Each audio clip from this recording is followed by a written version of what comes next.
Hey everyone, Bill Lethman here for MoneyEvolution.com, and welcome back to another one of our daily live videos. So yesterday, if you tuned in to the broadcast, we talked about cash flow, and specifically I talked about the impact that your cash flow can have on your balance sheet and what's going on there. So if you missed yesterday's video, you should be able to scroll up, and if you're on Facebook, scroll up in the Facebook feed and see yesterday's video, or eventually this video will be on YouTube and it'll be part of a playlist. So again, all week I'm going to be talking about cash flow here. We got a couple more videos planned for tomorrow and Friday. But today I specifically wanted to talk about improving your cash flow.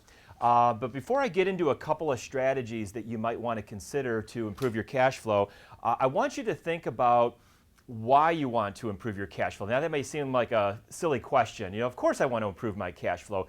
But when we're talking about this, we're talking about income minus expenses equals your cash flow. And obviously we'd like this to be positive, and that's the goal that everyone should have here. But improving your cash flow oftentimes involves some sacrifice. So if we think about how we can potentially improve cash flow, there's really only two ways to do it, right? You can increase your income or you can lower your expenses, and that's going to have that positive impact on your cash flow. So let's talk about improving your income.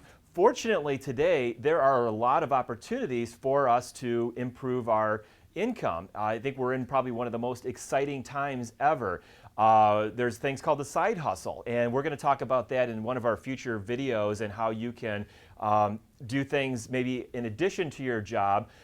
Things like maybe driving for Uber. That's one of my favorite ones because you can do it totally on your schedule. I think that talking with some of the Uber people, they seem to make pretty decent money. They like the schedule that it offers and the flexibility.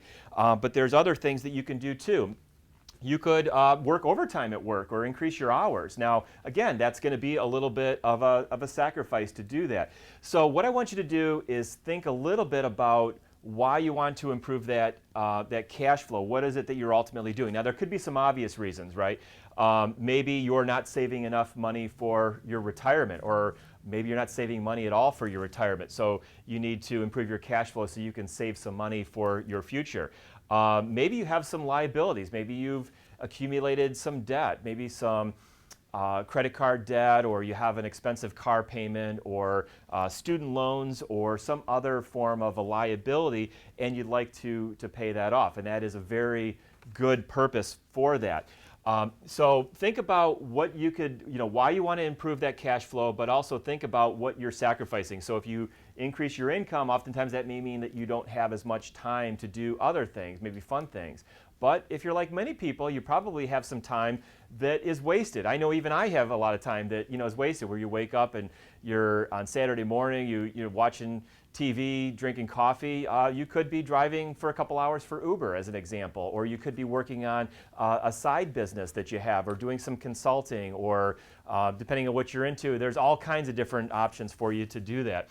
But I also want you to think about your expenses, and this is a big one. I talked about this a little bit yesterday, those big four expenses, but today I want to talk about two of these things in particular.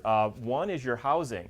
And I think a lot of people get into this cash flow crunch because they maybe bit off more than they can chew on their housing expenses. And they have a house and it's affordable as far as their budget's concerned, but it's not leaving them with a lot of extra money. They're putting a lot of money into their houses. And so when you get your housing, in fact, I've got a couple of other videos on our YouTube channel about this, but when you are looking at your housing, or you're thinking about buying a house or thinking about upgrading your house, don't only consider your house payment and your property taxes and your insurance, but you also want to think about the other things that are going to go along with that house as well.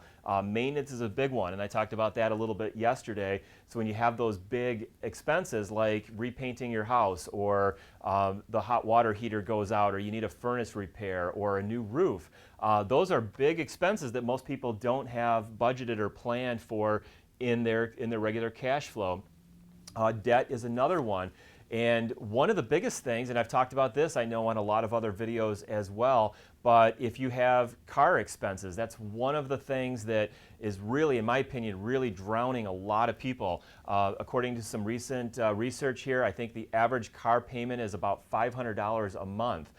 So that is crazy, in my opinion, especially if you are married, you have two of you, you have two car payments, $1,000 a month maybe potentially, and maybe that doesn't even include your insurance that you need to have for your car, or the gas that you have to put into it, and the maintenance that you have for your car. So be thinking about these different things, and think about, again, how that cash flow influences your balance sheet, and then think about what it is that you ultimately would like to see accomplished. And that's what I want to try to bring in here as we close out this video, is again, increasing your income, lowering your expenses might involve some sacrifice, but why are you doing that? Are you doing it to improve some things on your balance sheet here? Are you doing it so you can have a better retirement potentially? And again, it needs to be kept in balance, because if you save a whole bunch of money today, as an example, and maybe you're really doing good, your cash flow is doing awesome, and you're putting all of it into the future for your retirement, it may mean that you're sacrificing some fun things that you could be doing today. You know, it's not,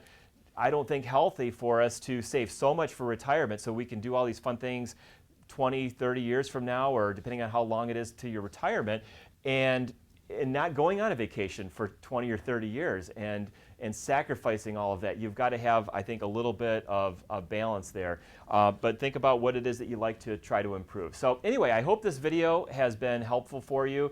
We're going to be talking tomorrow about, kind of what I call designing your life, and thinking a little bit more about this cash flow issue and what it is that you really want to see yourself doing, and get into some of the why of this a little bit more in detail. And then on Friday, we're going to talk about retirement and kind of designing what you like to see for your retirement. What are the things that you want to do in retirement, the travel plans and everything, and then maybe try to start thinking about the cost that's going to be attached to that retirement lifestyle that you want. And again, we're going to be thinking about the balance between working and saving for today versus having that future lifestyle that you want. We don't want to put everything off into the future. So again, that's it for today's video. I hope you got some good information here with this. Again, if you're watching this video any place other than our blog at moneyevolution.com, you can head over there. We'll include a link here to